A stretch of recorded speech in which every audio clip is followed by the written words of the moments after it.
నమస్తే. ప్రస్తుతం మనతో పాటు సీనియర్ జర్నలిస్ట్ భరద్వాజ్ ఉన్నారు. ఆయనతో మాట్లాడదాం. నమస్తే సార్. నమస్తే సార్, పార్టీ ఫిరాయింపులు తెలంగాణలో ఇదొక పెద్ద చర్చ జరుగుతుంది. అంటే కాంగ్రెస్ నుంచి బీఆర్ఎస్ లోకి వెళ్తున్నారని, బీఆర్ఎస్ నుంచి కాంగ్రెస్ లోకి వస్తున్నారు అని చెప్పేసి ఆల్రెడీ మాట్లాడుకున్నాం. అంటే దీని మీద అనర్హత వేటు వెయ్యాలా వద్దా అనేది ఇంకా సుప్రీంకోర్టులో ఇంకా తేలలేదు. అయినా కూడా ఇవాళ కూడా ఇంకో న్యూస్ వచ్చింది. నేను ఇంకా కాంగ్రెస్ లోనే ఉన్నాను, బీఆర్ఎస్ లోనే ఉన్నాను, కాంగ్రెస్ లోకి వెళ్ళలేదు అని చెప్పేసి కూడా మాట్లాడుతున్నారు. దీని అంతటిని ఎలా చూడొచ్చు అంటారు సార్ ఈ పార్టీ ఫిరాయింపుల మీద? అంటే బండ్ల కృష్ణమోహన్ రెడ్డి అని గద్వాల ఎమ్మెల్యే ఆయన నేను కాంగ్రెస్ కాదు బీఆర్ఎస్ అని చెప్పుకుంటున్నాడు. ఆ మేరకు ఒక పోలీస్ కంప్లైంట్ కూడా లాంచ్ చేశాడు ఆయన. అంటే కాంగ్రెస్ వాళ్ళు ఫ్లెక్సీల్లో అక్కడ తన ఫోటో వాడుతున్నారు, అది కరెక్ట్ కాదు అని చెప్తున్నాడు. కానీ రేవంత్ రెడ్డి గారితో ఆయన దిగిన ఫోటోలు ఉన్నాయి. రేవంత్ రెడ్డి గారి సమక్షంలో నవ్వుతూ వాంటెడ్ గా ఆయన దిగినటువంటి ఫోటోలు సర్క్యులేషన్ లో ఆల్రెడీ జనాలు పెట్టేశారు, అది నడుస్తోంది. అయితే ఈ మధ్య కాలంలో మాజీ ఎమ్మెల్యేలకి పార్టీలు మారితే పెద్ద ఇబ్బంది లేదు, కానీ ప్రస్తుత ఎమ్మెల్యేలు అంటే గెలిచిన ఎమ్మెల్యేలు పార్టీలు మారటానికి చట్టపరమైన సమస్యలు ఉన్నాయి. అందుకని వీళ్ళు అసోసియేట్ మెంబర్స్ గా కొనసాగటానికి ప్రయత్నం చేస్తారు. అయితే ఇతని విషయంలో గద్వాల కృష్ణమోహన్ రెడ్డి వ్యవహారంలో కొంచెం వేరే ధోరణి కనిపిస్తోంది.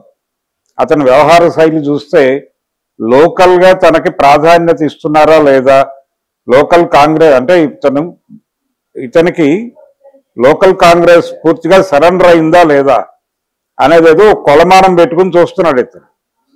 తనకి ప్రాధాన్యత లభించినప్పుడు, అక్కడ తనకి పోటీదారు ఉన్నప్పుడు, ఎందుకంటే గతంలో పోటీదారు డెఫినెట్ గా ఉండుంటాడు కాంగ్రెస్ పార్టీలో, ఆ ఉన్న అతను కూడా సరెండర్ అయితే కాన్ఫిడెన్స్ రాదు. ఇప్పుడు పిఠాపురం నియోజకవర్గం పవన్ కళ్యాణ్కి ఇచ్చినప్పుడు అక్కడ వర్మ పరిస్థితి ఏమిటి అనే దాని మీద ఎక్కువ చర్చ జరిగింది.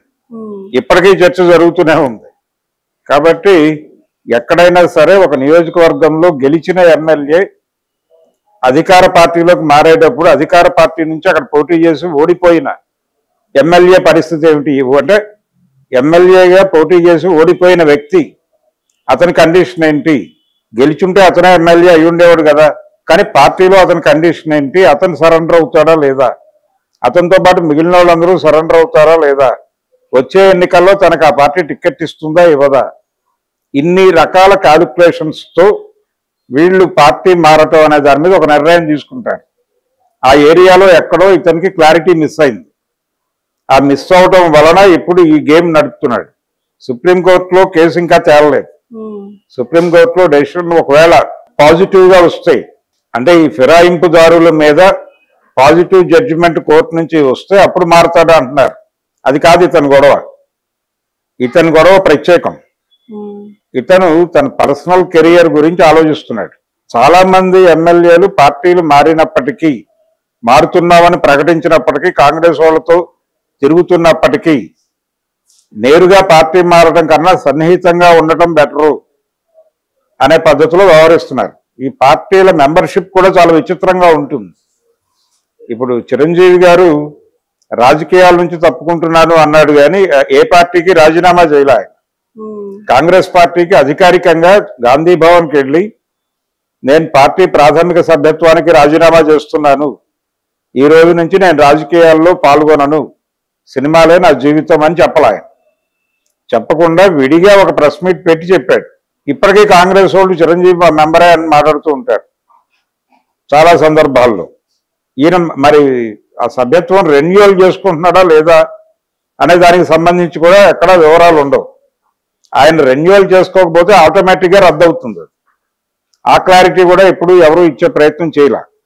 అంటే ఈ పాలక పార్టీల్లో చేరటము చేరకపోవటము వాళ్ళ ఇష్టానుసారం జరుగుతోంది తప్ప దానికి ఒక సిస్టమ్ ఉన్నట్టుగా ఎక్కడా ఎస్టాబ్లిష్ కాదు. అలాంటి ఒక విచిత్రమైన పరిస్థితిలో వీళ్ళందరూ అధికార పార్టీతో దగ్గరగా ఉండటం వల్ల మన పనులు అవుతాయి, కొన్ని పనులు చేయించుకోగలం అనే ఉద్దేశంతో అటు చేరుతున్నారు. కానీ తమ ఎమ్మెల్యే పదవికే ఎసరు వస్తుంది అనుకుంటే ఇమ్మీడియట్ గా ఈ పార్టీలోనే ఉండడానికి కూడా సిద్ధం. రేపు పొద్దున్న సుప్రీంకోర్టు నుంచి జడ్జిమెంట్ నెగిటివ్ గా వస్తాయి, పాజిటివ్ గా వస్తే ఓకే, నెగిటివ్ గా వస్తాయి.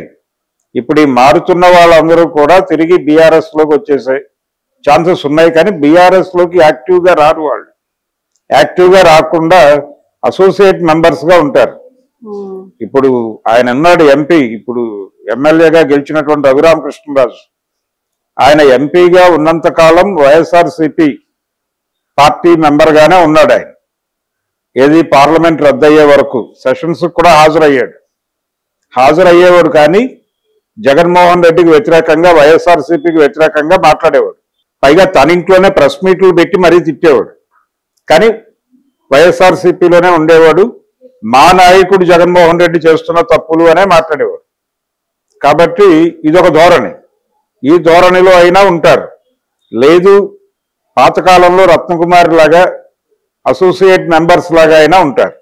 అంతే తప్ప తమ పదవికి ఇబ్బంది కలుగుతుంది అనుకుంటే, మేము నిజానికి ఎలా ఉండాలి, వీళ్ళు రాజకీయ భేదాభిప్రాయం, కేసీఆర్ విధానాల పట్ల వ్యతిరేకత ఉంది మాకు అనుకుంటే, పార్టీకి రాజీనామా చేసి కాంగ్రెస్ లో చేరుతున్నాము అని లెటర్ ఇచ్చి బీఆర్ఎస్ మెంబర్గా నన్ను గెలిపించారు ఈ ప్రజలు, కాబట్టి నన్ను చూసి ఓటేసి ఉండొచ్చు, బీఆర్ఎస్ పార్టీని చూసి కూడా ఓటేసి ఉండొచ్చు. అందుకని ఆ ఓటును గౌరవిస్తూ నేను నా పదవికి కూడా ఎమ్మెల్యే పదవికి రాజీనామా చేస్తున్నాను, బై ఎలక్షన్స్ లో నేను కాంగ్రెస్ నుంచి కంటెస్ట్ చేసి గెలుస్తాను అని ఇందులో ఎవరైనా మాట్లాడారా? ఎవరూ మాట్లాడలేదు. కాబట్టి పదవుల గొడవ ఇది. పదవులు కాపాడుకోవడానికి వాళ్ళు పార్టీలో అంటే మారచ్చు అంటే మారుతారు, మారకుండా తటస్థంగా ఉండమంటే తటస్థంగానూ ఉంటారు, అసోసియేట్ మెంబర్గా ఉండమంటే అలాగే ఉంటారు. లేదు విడిగా రఘురామకృష్ణరాజు గారి పద్ధతిలో వ్యవహరించమన్నా వ్యవహరిస్తారు. దేనికైనా సిద్ధం. వీడు ఆ కేటగిరీలో పర్సనల్ ప్రాబ్లం ఉంది ఆయనకి. గద్వాల ఎమ్మెల్యే గారికి పర్సనల్ సమస్య అంటే కెరియర్ ప్రాబ్లం ఉంది ఆయనకి. వచ్చే ఎన్నికల్లో టికెట్ ఇస్తారో ఎవరో క్లారిటీ లేదు. ఫ్లెక్సీల్లో ఫోటోలు వేస్తున్నారు కానీ చాలా విషయాల్లో అక్కడ ఆల్రెడీ కాంగ్రెస్ నుంచి కంటెస్ట్ చేసిన ఎమ్మెల్యేకే ప్రాధాన్యత ఇస్తున్నారండి. అది నీకు నచ్చట్ల. ఆ గొడవతో అలా హోల్డ్ అయ్యాడు. హోల్డ్ అయ్యి నేను బీఆర్ఎస్లోకి వెళ్ళిపోయే ఛాన్సెస్ ఉన్నాయని చెప్తున్నాడు. ఇందులో చాలా మంది మారిన వాళ్ళలో చాలా మంది మేము కాంగ్రెస్ పార్టీతో వెళుతున్నాం కానీ కేసీఆర్ పట్ల మాకు అభిమానం ఉంది, మా ఇంట్లోనూ మా పర్సుల్లోనూ కేసీఆర్ ఫోటో ఉంది ఇప్పటికని చెప్పేవాళ్ళు చాలా మంది ఉన్నారు. కాబట్టి వీళ్ళు అధికారంలో ఉన్న పార్టీతో మాత్రమే కాదు, పాలక పార్టీలు అన్నిటితోనూ దగ్గర సంబంధాలు మెయింటైన్ చేస్తారు. ఎప్పుడు ఏది అవసరమైతే అప్పుడు వెళ్ళి ఆ తలుపు కొడతారు. వీళ్ళకి అధికారమే పరమావధి తప్ప ప్రజా సమస్యలు కాదు. Okay sir.